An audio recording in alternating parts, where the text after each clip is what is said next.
Our idea here is to kind of keep it real brief and not actually go into details of the testimony and things like that.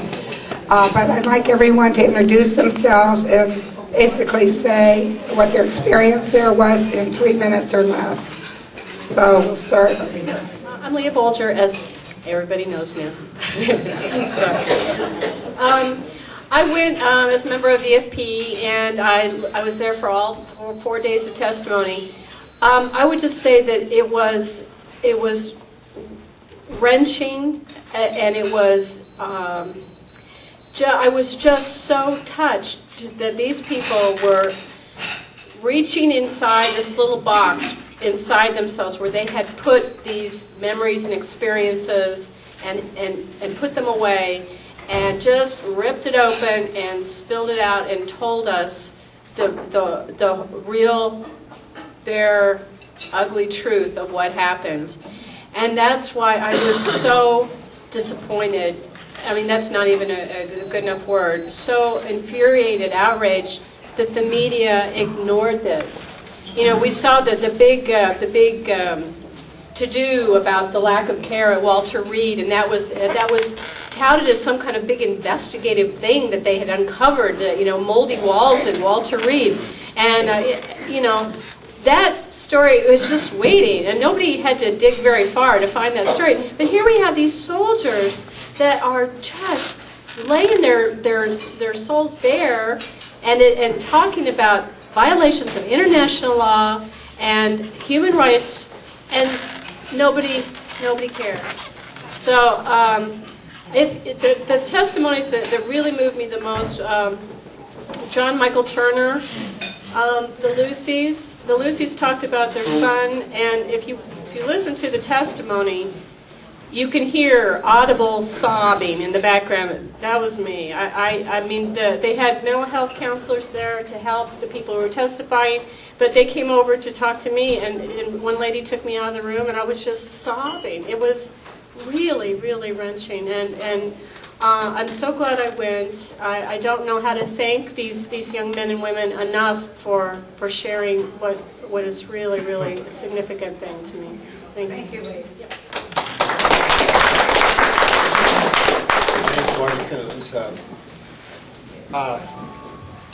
For me, it was very moving as well. But the thing that kind of struck me was they had put together. I mean, you had to be there to take in the entire thing. I mean, it's good to go out to the websites and to listen to the testimonies and watch that. But for me, it was the way they had structured all of the different panels and the breadth of issues that they touched on that I thought painted a real strong indictment of this war, of the criminality of this war, and the impact of this war. And I think it was very significant that through this whole focus that we've had on Iraq, there was a strong attempt at this thing to bring in Afghanistan, that there's a misconception that somehow Afghanistan is the good occupation or the good war. In reality, it's just as bad as what's going on in Iraq. I'm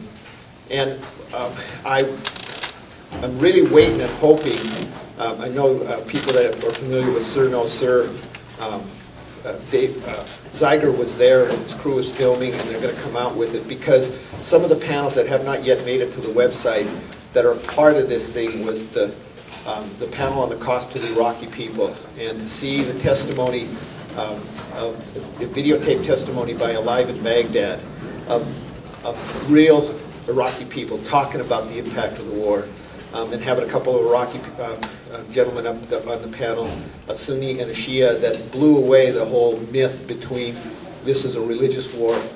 As one of them said, it's a war between nationalists and separatists. The separatists have united with, and they're a small group of people that have united with the U.S. and see a way of gaining within Iraq their own little turfdom, whereas the majority of the Iraqi people, they just want the U.S. out. And another important point that he brought out was he united with the demand of IVAW for immediate withdrawal, but he said immediate without complete means nothing. They can start the withdrawal and be there for the 100 years that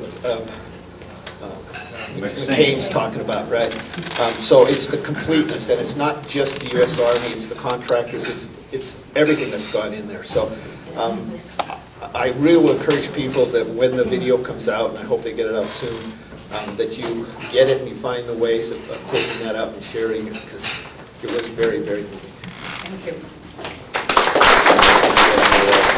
People, and that's what I think, as much as anything, my experience has been about, is the different folks that I met along the way that weren't necessarily directly involved in the testimony, but were peripheral to all of it and seeing it and encountering us as we went about our way. And the amazing people.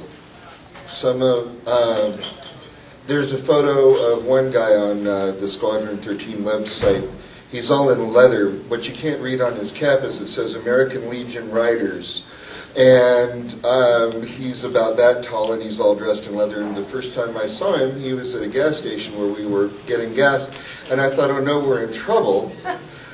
And then he lit up like a Christmas tree, and he was like, wow, you know, you guys are something. And I was completely blown away. Apparently he doesn't get into many of those kinds of conversations with most of his friends.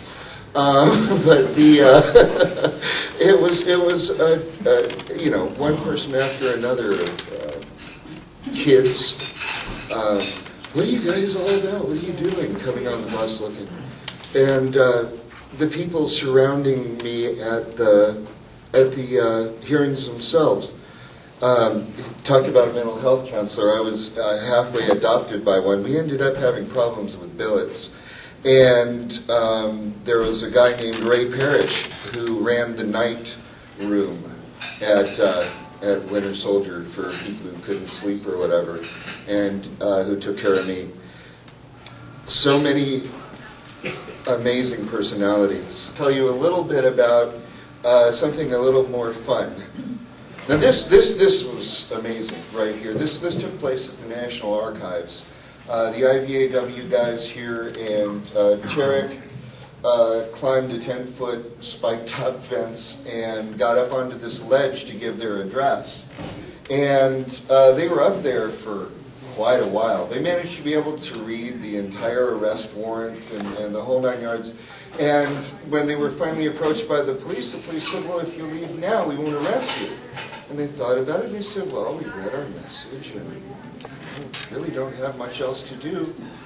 Okay, you know. And so they're getting ready to leave the platform, and Mike is down here taking photographs, took this one. And I heard him say, no, you can't leave. You got to be arrested. I got to have the shot. We're talking about a man truly obsessed here. And I think with that, I'll just move on and let him take over. I think the reason I said that is because I wanted to see the police come out and arrest these 4 people, especially the Iraq vets who are dressed in camis, because I wanted to see that image around the world. And I really wanted to see that. That's the reason why I said, you know, get arrested. And then I think it came out. You know, I need the shot. I don't know. It's kind of funny. You know, there's so many things I learned. I think I saw myself in just about everybody that testified. It was really kind of like being at the Nuremberg trials. But that's me saying that, you know. It gives me an idea of what must have happened at Winter Soldier 1. But I think this picture right here says it all. Okay, I mean, this guy.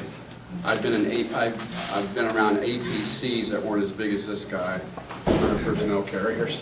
This guy was built. He was just an incredible man, and very tender and very compassionate. And then when he broke down, I don't remember the story he was telling, but that really says it all, because he broke through a barrier, you know, and the barrier is that it goes back to what I think I said earlier, that it is not what we experience in life that destroys us. It's our inability to feel the pain behind those experiences that destroy our lives. This is a Marine that broke through a barrier of his training to express grief. And it's the grief, it's letting the grief out in an audience, you know, when he's testifying, that's how they're healed. And you saw that over and over again as they let that grief out, or they let most of my pictures were taken of people just, you can see that energy bottled up, and they feel shame for having been a part of this war, but also I think they're feeling the shame of blowing the whistle on the U.S. government, blowing the whistle on the fatherland, and exposing political incest. And so, I'm just going to read something that I wrote that goes with this photograph. And I wrote here, I said, betrayal is like having a lifelong mentor turn on you and become your worst enemy. That enemy still lives inside of you, and in order to survive, you have to outgrow the messages that once defined you. The anger is the barking dog that is afraid of the pain. Pain is not weakness leaving the body. It's truth being born through grief. And once again, I've said this many times, let it out, let it bleed, let it heal, let it be. That's what it's about.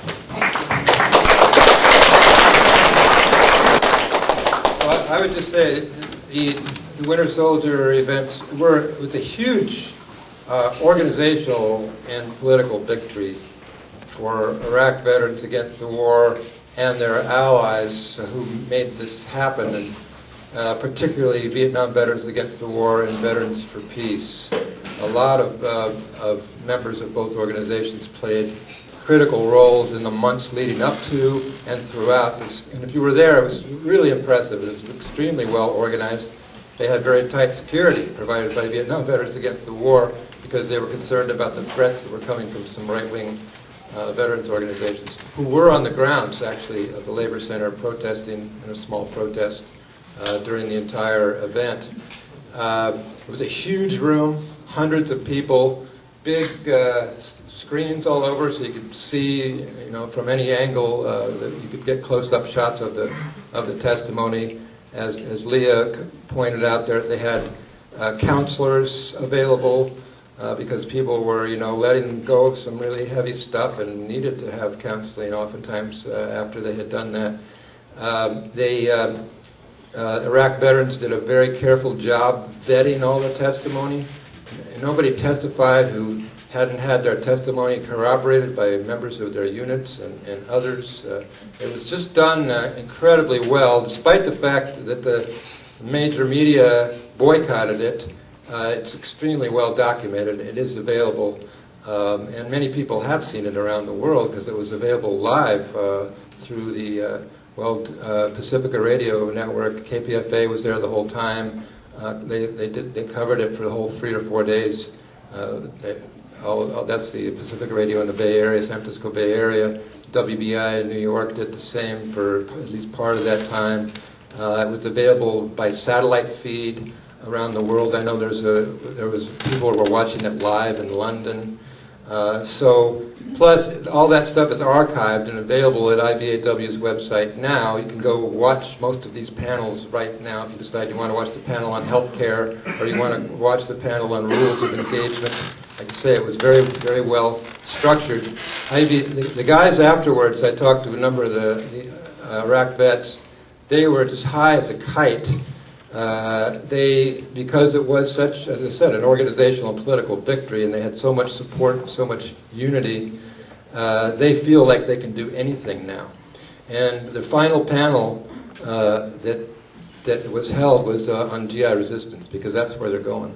They're going out, and they've already started this work, and it's going to pick up, presumably, majorly in the coming months at many bases around the country. They're going to be engaging actively with the active duty GIs. They already have a number of active duty chapters formed and forming. So, you know, I hope that same unity that we saw there that made that such a powerful event which is going to be repeated. I think it's going to be a regional Winter Soldier here in the Northwest. I believe that Seattle IVAW and others are working on that. Not sure when it's going to be, but it is being replicated in various places around the country. So it's going to be reverberating for a long time, and it does provide the moral and legal basis for actively supporting dissent and resistance in the military. And that'll be, just as the event itself was powerful, that outreach to GIs and building the GI resistance movement is going to be very powerful, especially if organizations such as Veterans for Peace are right behind IVAW, giving them all the support we possibly can. Thank you.